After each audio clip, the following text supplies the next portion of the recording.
Most people remember Johnny Cash as the man in black, the deep voice, the dark clothes, the songs that sounded like confessions whispered through a storm.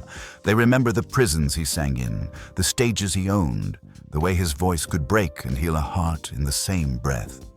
But few people know that before the fame, before the music carved his name into American soil, Johnny Cash almost walked away from everything. And the moment that stopped him didn't happen on a stage or inside a studio. It happened beside a river in Arkansas, late at night, with no one around, except a stranger who looked like he carried a lifetime of stories in his eyes. It was 1954, the year Cash was trying to make something of himself in Memphis while selling appliances door to door. His dreams felt big, but his world felt small. He hadn't recorded anything yet. He hadn't found his sound. He hadn't found himself.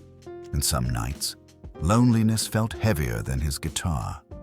One evening, after a long, failed day of rejected sales and unanswered doors, Johnny drove back toward Dyess, Arkansas, the small town where he grew up. Maybe he just wanted to breathe air that felt familiar, or maybe he was looking for something he couldn't name. As the sun faded, he took a detour down an old dirt road that led to the Mississippi River, a place he used to go as a boy when the world felt too large and he felt too small. The river was quiet that night, still, like it was listening. Johnny parked his old car, stepped onto the damp earth, and felt a wave of memories wash over him. His brother Jack, his mother's prayers, the farm fields stretching endlessly, the sound of hymns sung softly at night. He walked closer to the water, guitar case in hand, and sat down on a fallen tree trunk. The moonlight shimmered over the slow-moving river like silver threads pulled across the water.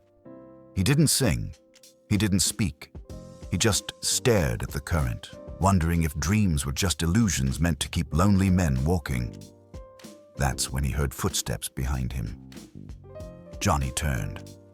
An older man stood a few feet away, tall, thin, wearing a worn-out coat and holding a small lantern that flickered in the night breeze.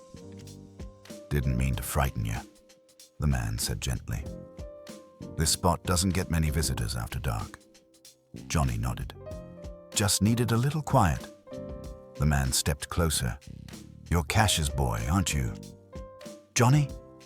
Johnny blinked. "You know me?" The man gave a soft smile. "I know of you. Hard to forget a boy who sang hymns by the river loud enough to wake the catfish." Johnny chuckled softly. "That was a long time ago." "Not as long as you think," the man replied. He sat on a nearby rock, the lantern casting a warm circle of light between them. "What brings you back home, son?" Johnny hesitated. He didn't know why, but he felt he could trust this stranger. "Life's been confusing," Johnny said quietly. "I'm trying to make music, but nothing's working. Some days I feel like I'm chasing something that keeps running." The man nodded knowingly. "You trying to sing like the radio boys?" he asked. Johnny swallowed. Because yes, that was exactly what he was doing, trying to fit into a mold that never felt like his.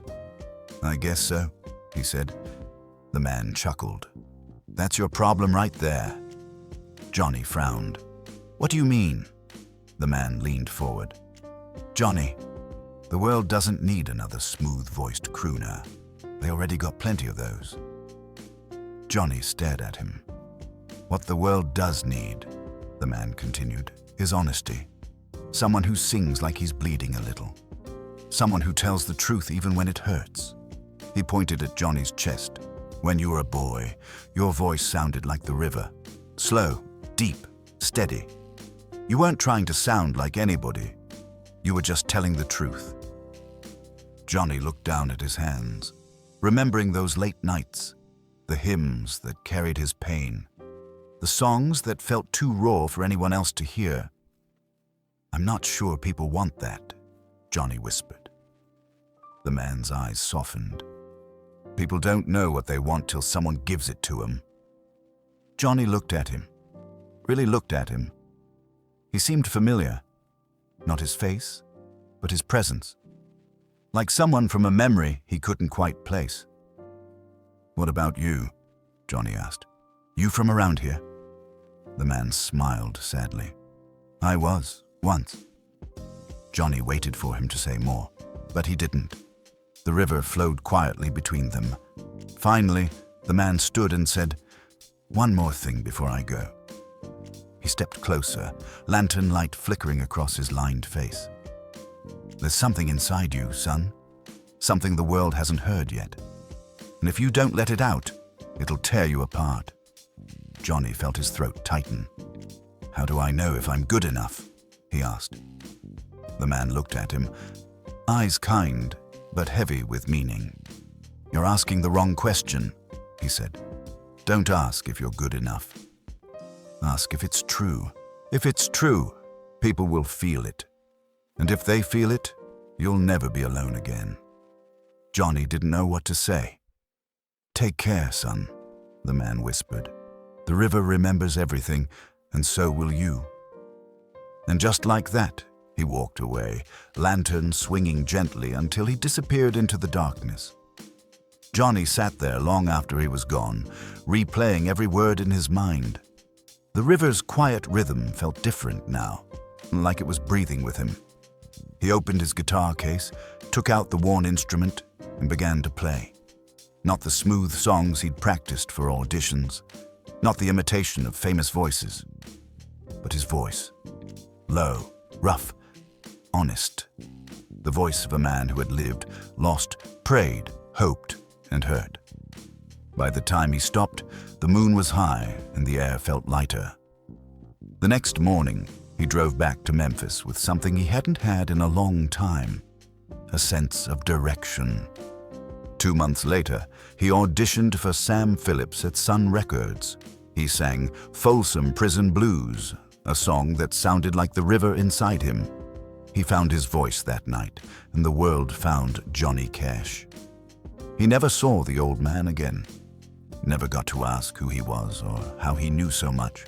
But sometimes, late at night, when Johnny Cash sang with that deep, trembling honesty, he swore he could still hear the river whispering back.